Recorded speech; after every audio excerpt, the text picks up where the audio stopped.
April Intan Berliane Wong Cirebon. Namanya April, gadis kecil berbakat asal Cirebon, Jawa Barat, yang kini tengah mencuri perhatian penonton se-Indonesia lewat ajang di Akademi 7 Indosiar. Terlahir dari keluarga sederhana, ayahnya kerja serabutan, ibunya juga. Kampungnya April adalah tetangga dengan Charlie Van Houten. Sama-sama satu kecamatan Pabedilan, Cirebon. April tinggal di Desa Kalibuntu, tepatnya di Desa Cantilannya Desa Kalibuntu, yaitu kampung kecil Kasungka. Kampungnya terpencil, berada di tengah sawah, jauh dari keramaian. Penduduknya mayoritas petani dan buruh tani, para pemudanya banyak bekerja di pabrik yang berada tak jauh dari daerahnya. April tumbuh dalam suasana yang penuh perjuangan. Ayahnya, seorang pria ramping berambut gondrong, berkumis, dan berwajah tampan, setia mendampingi April di setiap langkah. Bukan dengan gitar di tangan, April mengamen menggunakan speaker aktif yang dibawa sang ayah ke berbagai tempat.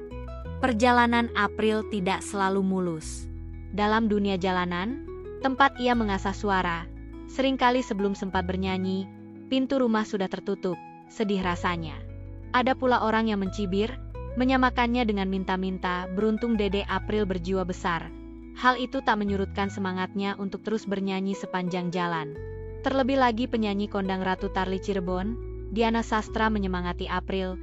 Dede April tidak boleh lemah. April tidak minta-minta.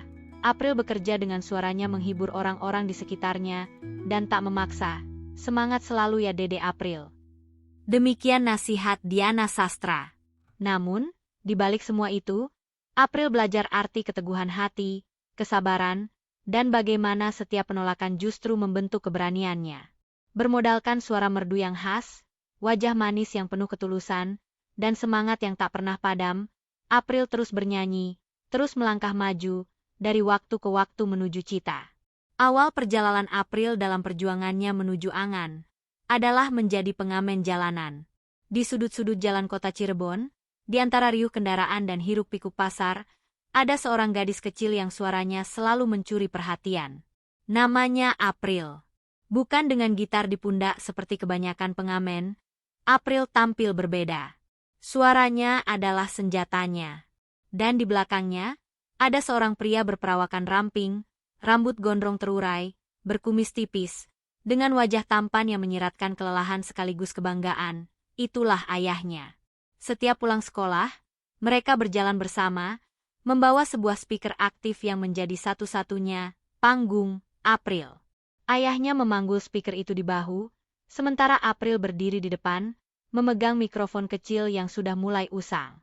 Tak ada tata lampu, tak ada karpet merah, hanya trotoar, emperan toko, dan tatapan penasaran orang yang lewat. Namun, tidak semua tatapan itu hangat. Seringkali, ketika April baru bersiap menyanyi di depan sebuah rumah, pintunya buru-buru ditutup rapat. Menyedihkan rasanya. Seolah kehadirannya adalah gangguan. Bagi seorang anak kecil, itu bukan hanya penolakan. Itu seperti diberitahu bahwa suaranya tak layak didengar. Sungguh menyedihkan. Di lain waktu, ada pula yang berbisik, bahkan terang-terangan berkata, "Ngamen itu sama saja minta-minta." Kata-kata yang menampar perasaan April, membuat hatinya terasa berat. Ia tahu, ia tidak meminta belas kasihan. Ia hanya ingin menyanyi, membagikan kebahagiaan lewat nada, dan berharap jerih payahnya dihargai. Meski begitu, April tetap melanjutkan langkahnya. Setiap nada yang keluar dari bibirnya adalah bentuk perlawanan terhadap rasa malu dan sedih. Hasil recehan yang terkumpul di kota kecil di depan mereka adalah bagian dari harapan, untuk bertahan hidup, untuk membantu keluarga, dan diam-diam, untuk mengejar mimpi. Di jalanan itu, April belajar satu hal penting, bahwa panggung bukan hanya milik gedung mewah atau layar televisi. Panggung adalah dimanapun ia bisa menyanyi, dan hati yang ia sentuh adalah penonton sejatinya. Dan dari jalanan inilah, sebuah kisah besar akan mulai dibangun. Dari pengamen jalanan, April mulai memanfaatkan media lain, yaitu TikTok. Ketika itu ada yang memberi saran, "April, coba nyanyinya ganti, jangan di jalanan mulu. Coba nyanyi di TikTok, dapat duit juga loh." Enak lagi sambil duduk-duduk saja gak capek jalan ke sana kemari. Demikian saran dari salah satu sahabatnya. Awalnya, ia tak tahu banyak tentang TikTok. Baginya, aplikasi itu hanyalah tempat orang berjoget atau membuat video lucu. Tapi suatu hari, seorang penonton jalanan yang terpesona dengan suaranya merekam penampilan April dan mengunggahnya ke TikTok. Video itu meledak. Komentar demi komentar membanjiri, memuji suaranya yang merdu dan tulus. Wajah April yang polos dengan suara dangdut yang begitu matang membuat orang berhenti menggulir layar mereka. Dari situlah, April mulai sadar bahwa ia memiliki panggung baru. Panggung tanpa pintu yang bisa ditutup, tanpa tatapan sinis, dan tanpa kata-kata merendahkan.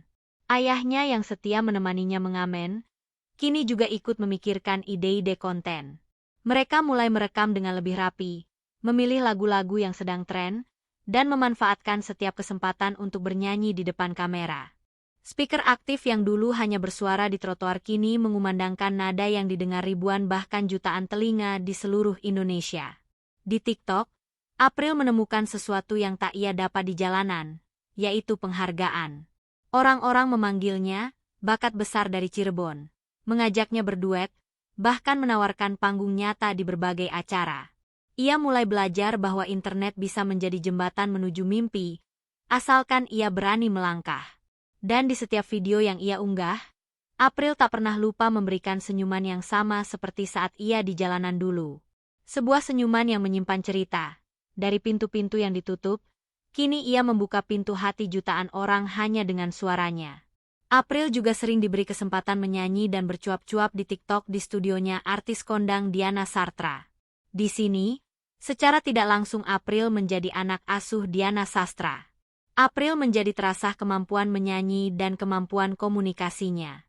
Yang tadinya terlihat kaku dan ragu dalam bernyanyi dan berbicara di depan mic.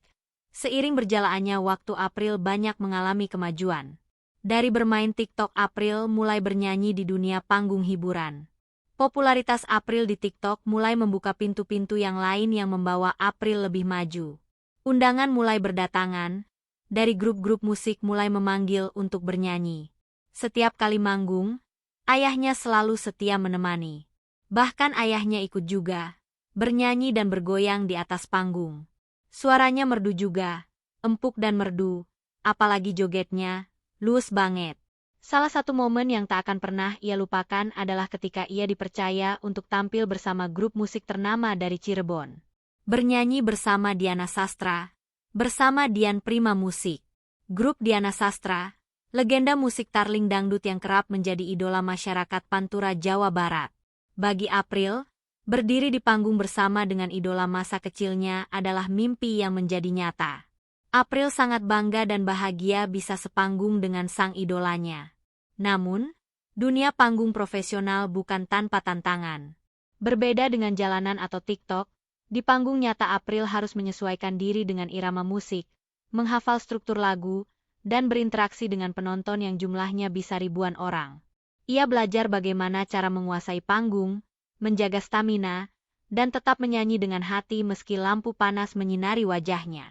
Di belakang panggung, April masihlah April yang sama, gadis sederhana yang selalu mengucap terima kasih kepada setiap kru, yang dengan sabar menunggu giliran, dan yang masih merasa deg-degan setiap kali namanya dipanggil MC. Tapi begitu melangkah ke depan, ia berubah menjadi sosok yang percaya diri, memegang mikrofon dengan mantap, dan membiarkan suaranya mengalun memenuhi udara malam. Panggung demi panggung ia jalani. Dari pesta rakyat di desa kecil, hingga acara besar di kota, April membuktikan bahwa ia bukan hanya penyanyi TikTok, tapi seorang penghibur sejati. Setiap sorak penonton menjadi pengingat bahwa perjalanan dari trotoar menuju panggung besar adalah bukti kerja keras, bukan keberuntungan semata. Dan di sela-sela setiap penampilan, April diam-diam menyimpan satu mimpi yang lebih besar. Mimpi untuk membawa suaranya ke panggung nasional, di mana seluruh Indonesia bisa mendengarnya. Pada satu kesempatan, April mendaftar audisi di Akademi 7, ajang pencarian bakat dangdut yang diproduksi Indosiar. Sejak audisi di kota besar, seperti Bandung atau Jakarta, ia berhasil menembus tahap awal dan mendapatkan golden ticket, tanda bahwa ia layak lanjut ke babak selanjutnya. April tampil menawan di babak final audition, momen krusial untuk memukau juri dan memvalidasi bakatnya. Saat itu, ia membawakan lagu-lagu penuh perasaan. Salah satunya adalah Habis Gelap Terbitlah Terang, yang membangkitkan emosinya hingga membuat ia terbawa haru. Siapa saja yang mendengar dengan hati dan jiwa, saat lagu ini dibawakan April, air mata pasti menetes membasahi pipi bagi yang meresapinya. April saat bernyanyi, tidak saja bibir yang bernyanyi, tidak hanya raga yang bernyanyi, tapi jiwanya juga benar-benar bernyanyi, hingga benar-benar menggetarkan jiwa. Akhirnya, April berhasil melaju ke tahap top 40. Sebuah para juri pun menyampaikan kekaguman juri terhadap persona dan suaranya. Pacar dunia akhirat, versi April sudah caci, tapi juri tetap beri masukan, tanda bahwa performanya solid dan layak diapresiasi. Di babak top 25, April tergabung dalam grup 2. Kabar baik datang lewat unggahan Facebook yang menyatakan, "Selamat untuk April, Cirebon, menjadi peserta pertama di grup 2 top 25 yang berhasil lolos langsung." Momen ini juga ramai dibagikan di media sosial seperti TikTok dan Instagram, menandai kebanggaannya sebagai wakil Cirebon. Dalam penampilan terkini di top 25 grup 1-3, April kembali menyentuh hati penonton dengan lagu Insan Biasa, di mana bahkan humor juri seperti Emae yang guling-guling, karena terkesima turut menambah kesan hangat pada penampilannya. Tapi itu bukan sekedar humor, itu juga bermakna ekspresi sebuah apresiasi yang sangat tinggi kepada April. Sesuatu yang luar biasa yang telah dipertontonkan April dalam membawakan sebuah lagu, hingga Emae juga memberikan apresiasi yang luar biasa pula dengan gayanya yang kocak abis. Malam itu memang milik April yang telah berhasil memukau dan mempesona para dewan juri serta para pemirsa dimanapun berada. Kini, April berada di top 25, bukan lagi bintang TikTok biasa, tapi seorang bintang yang sedang bersinar. Suara dangdut Cirebonnya telah menembus studio, layar kaca, dan hati jutaan orang. Setiap penampilan adalah bukti bahwa dari jalanan ke panggung megah, ia berjalan dengan keyakinan dan kerja keras. Dari jalanan Cirebon yang berdebu, dari triknya siang saat mengamen hingga malam yang sepi, April membuktikan bahwa mimpi tak pernah mengenal batas. Ia pernah merasakan pintu yang tertutup sebelum sempat bernyanyi, tatapan meremehkan, bahkan kata-kata yang melukai hati seorang yang minta-minta. Tapi semua itu tak mampu memadamkan api semangatnya. Semua cemoohan, meremehkan, hinaan yang ia terima, justru menjadi pembakar energi untuk lebih membara dan tetap bersemangat menggapai mimpi-mimpinya. Kini sudah terasakan, bintang itu sudah mulai memancarkan cahayanya. April tak lagi seruang pengamen biasa. April kini sudah bermetamorfosa. Dari batu biasa telah menjadi intan berlian yang akan terus berkilau penuh pesona. Pesan buat April, esok bila sudah jadi artis besar, janganlah menjadi kepala besar kepada orang-orang kecil. Karena harus selalu April ingat, kebesaranmu justru berkat orang-orang kecil seperti kami ini yang selalu support dan mendoakan untukmu dan kita belajar dari April, bahwa setiap penolakan hanyalah batu pijakan menuju keberhasilan. Bahwa kerja keras, dukungan keluarga, dan keyakinan pada diri sendiri mampu mengubah nasib. Dan yang terpenting, mimpi bukan untuk ditunggu, tapi untuk diperjuangkan. April mengajarkan kita, bahwa dari titik terendah pun, cahaya bintang tetap bisa bersinar, jika kita mau terus melangkah.